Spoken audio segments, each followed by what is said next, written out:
परिबर्तनखौथ' जोङो बै समाव परिबर्तन नांगौ जोंनो कारापसन नाङा बेबायदि होननानैहाय जों बुहुद स्ल'गान होबोबाय माबाय दा एबार खनसेयाव मा खालामबावगोन स्ल'गाना मा जागोन एबाराव परिबर्तन ना बेनो बे बर्तन दायोब्ला गफुरसे हाबनाय गामिया बिटिसि जागोन ना बिटिआर जागोन ओइ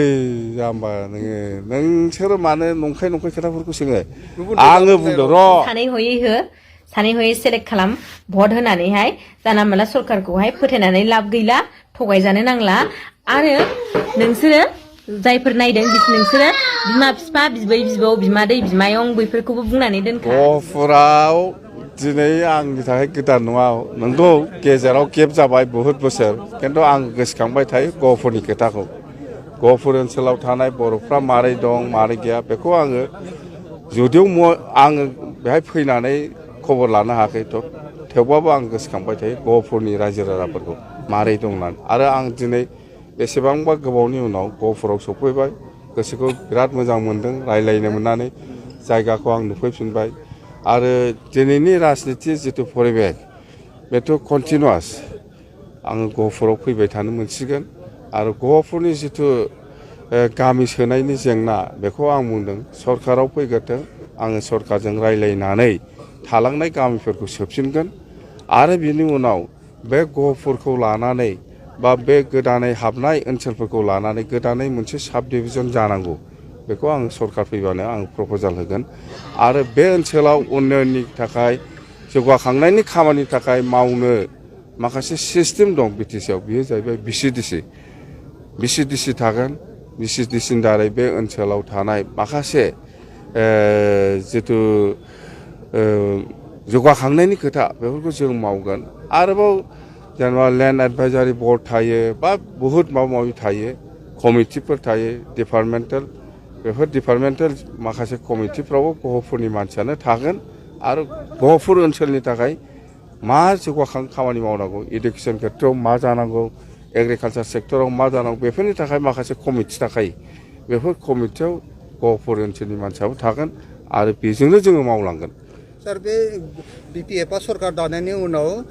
गहपुरनिफ्राय माखासे गामि बिटिआरआव हाबनायखौ दानख'फिनगोनसो होननानै गुबुन दोलोफ्रा बुंबाय थादों बेलाय बे प्रमदनिसो खोथा जाबाय बेखौ आंनाव मान सोंनांगौ प्रमदनाव सों दाख्लैनाय गैयै सरकार सलायग्राया दिनै लाख लाख थाखा लानानै बेखौलाय रायजो राजाफ्रा नुगासिनो दंखायो बेखौ बुंनांगौ गैया जाख्ल'नाय गैयै दैलि जागासिनो दैलि जायो बिपिएफआ सरकार दायोब्ला गफुरसे हाबनाय गामिया बिटिसि जागोन ना बिटिआर जागोन ओइ जाम्बा नोंसोर मानो नंखाय खोथाफोरखौ सोङो आङो बुंदों र' बिटिआर गोदान सुक्ति जादों गोदान सान्थि सुक्ति जादों जों बयबो मिथिगौ बयबो खोनादों आरो नुबायबो मिथिबाय बिटिआर नाम सोलायनानै बिटिआर मोनसे सुक्ति जादों गोजोन सुक्ति आङो बेखौनो बुंदों बे बिटिआर नाम सोलायबाय सुक्तिखौ बे बिटिआर नामखौ दिनैसिमबो लकसभा आरो राज्य सभायाव आयेनगत भाबै स्वीकृति होआखै सुप्रिम कर्टआ स्वीकृति होआखै दिनैसिमबो प्रेसिडेन्टआ भारतनि प्रेसिडेन्टआ दिनैसिमबो स्वीकृति होआखै बेखौसो आं बुंबाय थादों बे शब्दआ बिटिआर शब्दआ माने कनस्टिटिउसनेलि स्वीकृति मोनग्रोथों बिनि उनावसो आं बिटिआर बुंगोन होनना बुंदां आरो मा दंबावो बिटिआरआव मा सोलिदों साख्रि हरनि एकथायाव जेब्ला साख्रिनि रिजाल्टआ ओंखारदों बेनिफ्रायनो दावराव जालागासिनो दं नङा होमबा खायफाया मोनबाय खायफाया मोनाखसै मोनगिरिफोरा खुसि जाबाय मोनैफोरा दुखु जाबाय जेनुइनाव होदों खायफाया बुंदों सोलिदों लाख लाख फैसा होनानैसो साख्रिखौ मोनदों होननानै दा खोथाया जाहैबाय आं बेखौनो बुंनो सानो रिजाल्टआ जुदि जेनुइन मार्कब्ला ट्रान्सपारेन्ट मानो होआसै जेनेबा रिटेनावबो मार्कखौ होनांगौमोन काट अफखौ देखायनांगौमोन भाइभायावबो बे एखे रोखोमैनो मार्क्सनि डिटेल्सखौहाय होनानै देखायनांगौमोन बेसेबां काट अफ थांदों बेसेबां मार्कआ मोनाखसै बेसेबांल'सो मोनबाय होननानै होनांगौमोन अब्ला माने स्टुडेन्ट्सनि गोसोआबो बांसिन गोजोननाय मोनगौमोन दा अबभियासलि मोनैफ्राथ' जोबोद दुखु जाखागोन नङा होनबा आरो खोनादों नंखागौ बयबो खोनादों बयनिबो कमेन्ट्सआव नायदों आं बयनिबो स्टेटासआव नायदों आं नुनो मोनदों कारापसन सोलिदों बिटिआरआवलायनो काट अफआ लाखसोनो माने मार्कआ नङा काट अफआ जेनेबा मार्कआ जायोथ' बेलेग एग्जामनिया नाथाय बिटिआरआवहाय लाख थाखायासो काट अफआव दंनो आं कमेन्टआव नुदों दै लोगोफोर आरो भाइभायाव गासैबो सोंनायनि फिननायखौ होजोबसेयावबो होनो हाजोबसेयावबो पलाइटलि नोङो एन्सार कुइसनखौ नोङो जुदि हाजोबदोंमोनब्लाबो रिजाल्टखौ दिनै नेगेटिभ रिजाल्ट आजावनांदोंब्ला माबायदि मोनगोन बेखौ जाय स्टुडेन्टआ खस्थ' खालामनानै एग्जामखौ हैदोंमोन बैसोर बायदियासो बुजि मोनगोन खालि रल नाम्बारल' रिजाल्टआनो खालि रल नाम्बारल' होयो बेयाव मार्कबो गैया मेरिट बेसिसाव होदों ना होआखै दा जों बोरै मिथिबावनो नंगौना नङा जायबाबो डाउट जाखागोन नोङो जुदि कुइसननि एन्सारखौ मोनसे मोननै हायाखैब्ला बे बेलेग खोथामोन नाथाय नों जुदि भाइभायाव गासैबो सोंनायनि फिननायखौ होनो हाजोबदोंब्ला अब्ला रिजाल्टआलाय मारैथो नेगेटिभ फैखो बे मोनसे गिदिर सोंलु नङा बेवहाय जोबोद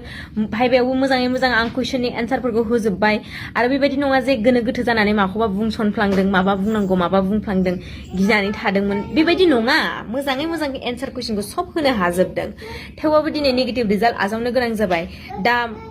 बयनिबो खुगानिफ्राय खोनानो मोन्दों कारापसन सलिमारदोंनो कारापसन सलिया थाइसे फैसा लाया होननानै जोंनि बिटिआरनि मानगोनां सिएम प्रमद बर' साराथ' गोबां बार बुंबोदोंमोन गोबां बार डायलग होबोदोंमोन थाइसे फैसा लायालासिनो दिनै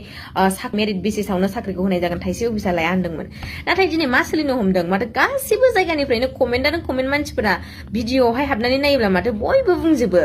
खालि लाख थाखानो बिटिआरआवहाय काट अफआनो लाख थाखासोनो माखासे भिडिअसनि कमेन्टआव दुखु फोरमायहरग्रा गथ'फोराबो बिसोरो जाम्बा जाम्बि नङा बिसोरबो साफा साफा टेलेन्ट मेरिट गथ'फोरसो बिनिखायसो बिसोर गाव गावनि हानायखौ मोनथिनानै गाव गावनो मिथियोना हादों बिसिबां भाइभायाव बिसिबां बुंनो हादों बिसिबां हायाखै बेखौ मिथियोना जेनेबा हायासेयावबो बिसोरबो आसा खालामनानै बेबायदि बुंनाय नङामोन बिसोरो साफा साफा मेरिट गथ' बेनिखायसो बिसोरो दिनै कमेन्टआवबो हरनो हादों रिजाल्टआथ' होखांबाय नङा होमबा दा जोंनो मार्क वाइज होनायमोनब्ला गोबां स्टुडेन्टआनो मोजां मोनगौमोन जेनेबा काट अफसिम सहैदोंना सहैयाखै जों नुनाय मोनब्ला गोसोआव मोनसे फोथायनाय फैगौमोन नंगौ जेनेबा जों बिसिबांल' मोनमारदों जोंनिया सहैयासै बेफोरबायदि होननानै गोजोननाय मोनगौ नाथाय जोंनि रिजाल्टआ मा रल नाम्बारल' जाबाय दा परिबर्तनथ' नांगौमोन नङा होमबा परिबर्तनखौथ' जोङो बै समाव परिबर्तन नांगौ जोंनो कारापसन नाङा बेबायदि होननानैहाय जों बुहुत स्लगान होबोबाय माबाय दा एबार खनसेयाव मा खालामबावगोन स्लगाना मा जागोन एबाराव परिबर्तन ना बेनो बे बर्तन खोन्थादो कमेन्ट हरनानै नोंथांमोनाबो नङा होमबा जोबनायाव आं बेखौनो बुंनो सानो सानै हयै सेलेक्ट खालाम भट होनानैहाय जाना मोनला सरकारखौहाय फोथायनानै लाब गैला थगायजानो नांला आरो नोंसोरो जायफोर नायदों नोंसोरो बिमा बिफा बिबै बिबौ बिमादै बिमायं बैफोरखौबो बुंनानै दोनखा बिसोरनि फिसा फिसौफ्राबो फैसा नङाबा साख्रि मोनहैनाय नङा आं बेखौ होनांगोन जानला मानलानो भट होयोब्ला 10 थाखा 50 थाखानि साहा मोनलोंनानै नोंसोरो भट होनो थाङोब्ला उननि फिउचार इयुन जोलैनि गथ'फोरनि लाइफआ बुहुत बरबाद जायो बेखायनो सानै हयै भटखौ होनो नाजादो नोंथांमोनहाबो गाव गावनि न'खरनि गिदिर गोलावफोरखौहाय भट होगिरिफोरखौ सापर्ट खालामग्राफोरखौहाय मोजाङै